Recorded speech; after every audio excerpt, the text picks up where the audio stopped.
Ya soleh-solehah, mari kita mengenal surat Al-Kafirun secara umum. Surat Al-Kafirun adalah surat ke-109. Jumlah ayat surat Al-Kafirun adalah 6 ayat. Surat Al-Kafirun mengisyaratkan tentang pupusnya harapan orang-orang kafir Quraisy Mekah pada zaman itu terhadap dakwah Nabi Muhammad SAW. Nabi Muhammad tidak mau mengikuti tata cara beribadah orang-orang kafir Quraisy. Mereka dipersilakan beribadah menurut ajaran agamanya sendiri.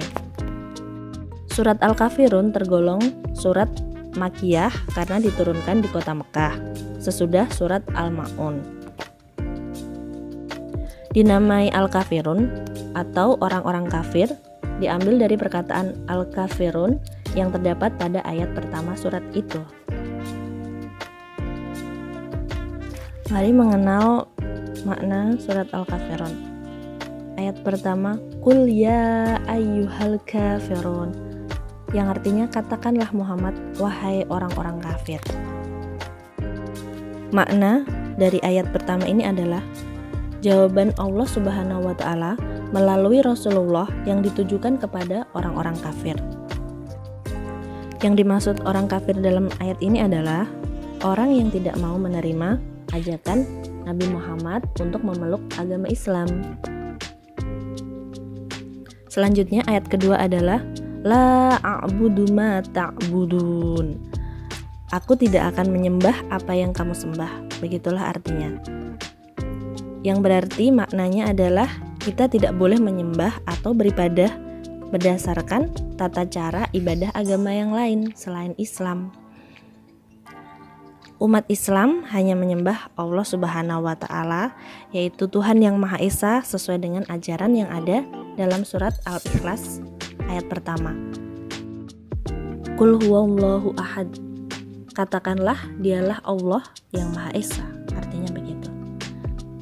Selanjutnya adalah Al-Kafirun ayat yang ketiga. Wala antum abiduna ma a'bud. Dan kamu bukan penyembah apa yang aku sembah. Ini merupakan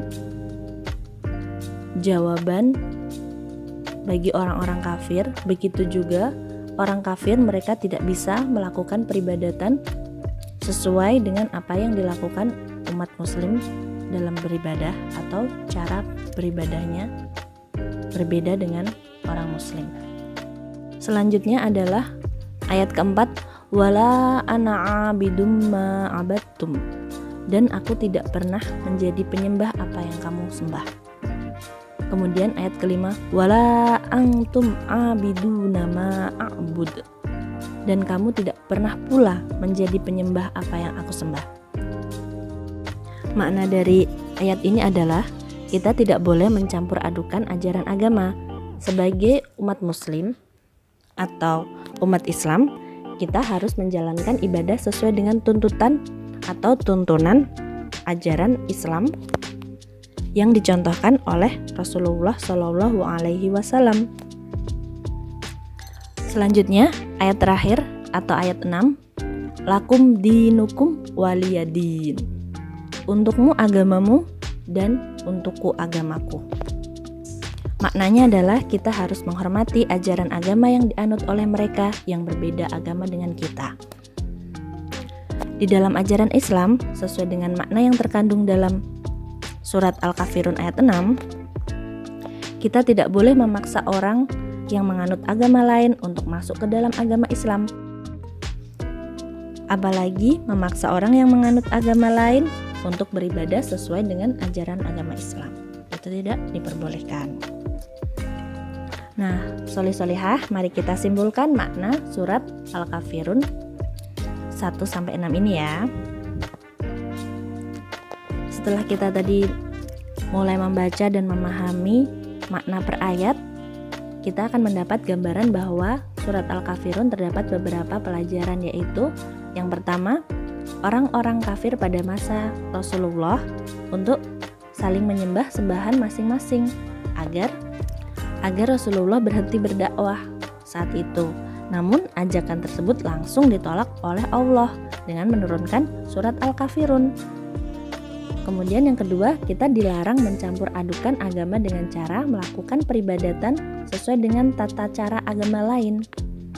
Selanjutnya, kita harus benar-benar mengesahkan Allah dan dilarang berbuat kemusyrikan seperti menyembah selain Allah.